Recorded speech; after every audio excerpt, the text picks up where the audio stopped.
L'honorable député de Rivière-du-Nord. Merci, M. le Président. On a une vieille chanson française qui s'appelle « Tout va très bien, Madame la Marquise ». La Marquise est en voyage, elle appelle au château et son majordome dit « Votre jument est morte. » Pourquoi ma jument est morte? Parce que l'écurie a pris en feu. Pourquoi l'écurie a pris en feu? Parce que le château a pris en feu. Mais ne vous inquiétez pas, Madame la Marquise, tout va très bien. S'il y a un dossier dans lequel tout ne va pas très bien, c'est celui des anciens combattants. À chaque année, depuis mon élection, je participe aux activités du Jour du souvenir et je vais régulièrement rencontrer les vétérans de UN-NATO, de Laurentides et des membres de la Légion de Saint-Jérôme, que je salue d'ailleurs, je sais qu'ils sont à l'écoute. J'ai rencontré à plusieurs reprises ces fiers gaillards et ces fiers gaillardes revenus récemment du front, où on les a envoyés pour se battre pour nos libertés, pour les valeurs auxquelles on croit, la défense de la démocratie. Et j'ai discuté avec eux des problèmes et des difficultés qu'elles vivent à obtenir de l'aide de la part du ministère des Anciens combattants. C'est toujours impressionnant de voir un colosse de 6 pieds 3, tatoué, bardé de médailles, provenant de Somalie, de Bosnie-Herzégovine, d'Afghanistan, qui, sous tes yeux, craque et se met à pleurer.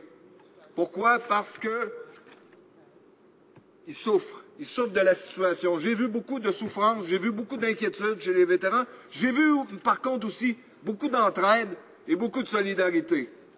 Alors où des milliers de militaires rentrent ou vont rentrer de leur mission en Afghanistan, une vague sans précédent de suicides touche les membres des forces. Il n'y a pas à en douter, les forces armées canadiennes vivent actuellement une importante crise dans le domaine de la santé mentale. Depuis 2 mois, il y a 8 cas présumés de suicide dans les forces. Je dis des suicides présumés parce que ces cas-là sont sous enquête. Depuis 5 ans, il y a eu 50 commissions d'enquête sur des cas de suicide présumés, dont certains rapports ne sont pas encore publiés. Par respect pour les 8 personnes mortes, je ne dirai pas leur nom. Mentionnons simplement qu'il s'agit d'un caporal-chef, d'un bombardier-chef, d'un adjudant, d'un autre caporal-chef, d'un soldat et 3 autres caporals. Comme on le voit, dans les forces, personne n'est à l'abri. Mais que se passe-t-il donc? À écouter les propos du médecin-chef des forces armées, il n'y aurait aucune association à faire entre les présumés suicides et les opérations outre-mer. Il a même ajouté, les suicides parmi nos membres sont causés par les mêmes facteurs qui influencent les suicides dans le grand public. Il y a au moins la décence de reconnaître que les opérations outre-mer causent des stress extraordinaires à ces gens-là. Comme tous les députés ici présents, je surveille de près l'actualité et je n'ai pas remarqué ailleurs au Canada d'autres corps de métier dans lesquels les travailleurs sont soumis à des stress extrêmes, comme le cas des pompiers, des policiers, des ambulanciers, des infirmiers, où on a connu une séquence de 8 suicides en 2 mois. Je n'ai pas vu ça.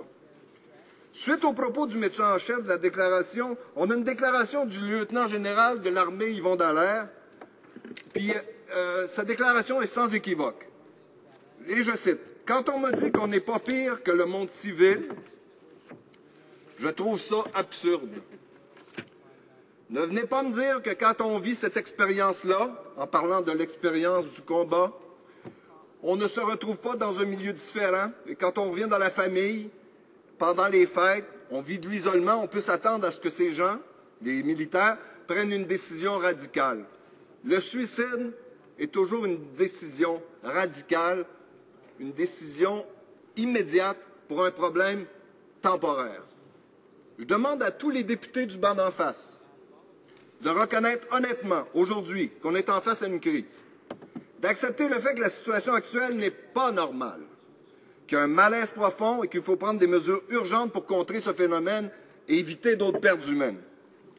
Avec le retour de nos soldats d'Afghanistan, un nombre d'entre eux devront gérer les effets du syndrome post-traumatique et les cas de suicide risquent de se multiplier.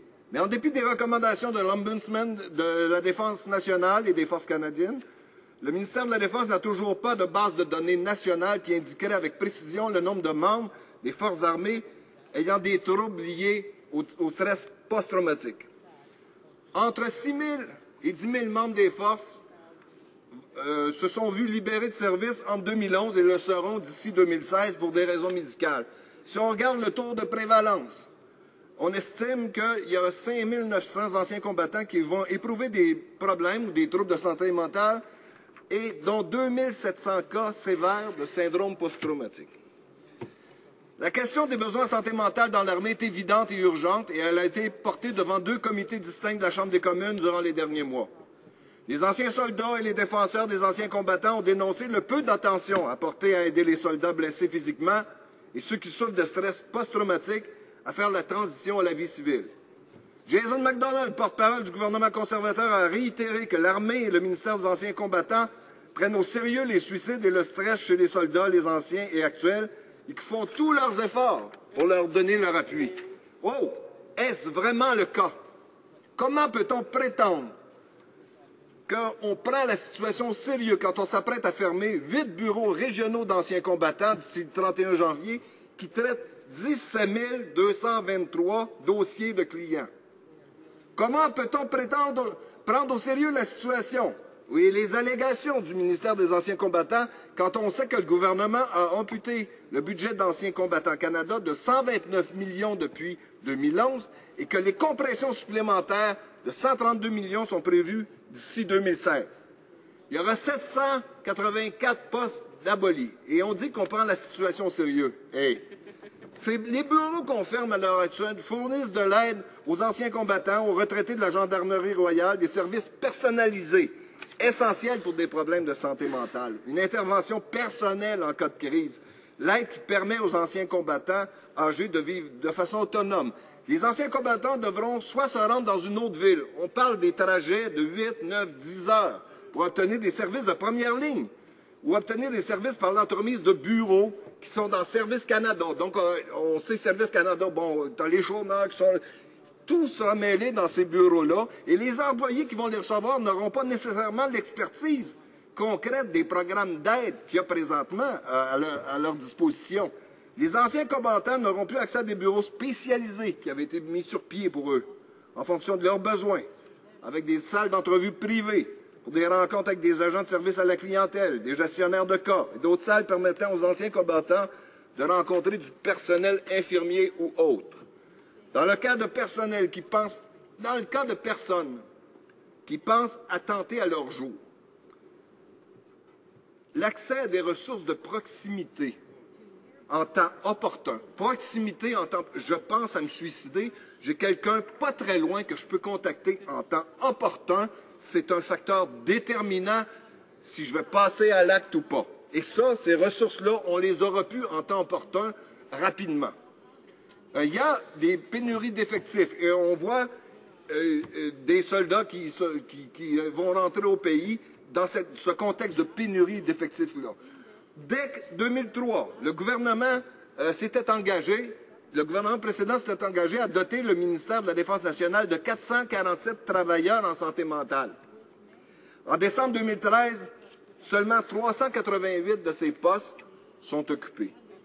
L'ombudsman de la Défense, Pierre Daigle, dit qu'une des principales préoccupations est le manque persistant de membres de personnel qualifié en soins de santé mentale. Cet effectif des forces canadiennes est actuellement en pénurie de 15 à 22 %. Et cela continue à être le gros obstacle à la prestation universelle de soins auprès des anciens combattants.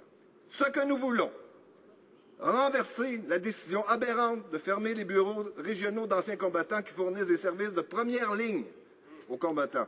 Embaucher immédiatement les professionnels en santé mentale promis afin de combler les besoins en santé mentale des militaires et des anciens combattants, et finalement prioriser la 50aine de commissions d'enquête actives sur les suicides de militaires et de conclure les travaux au plus vite pour aider les familles éplorées pour qu'ils puissent obtenir des réponses à leurs questions. Merci, Monsieur le Président.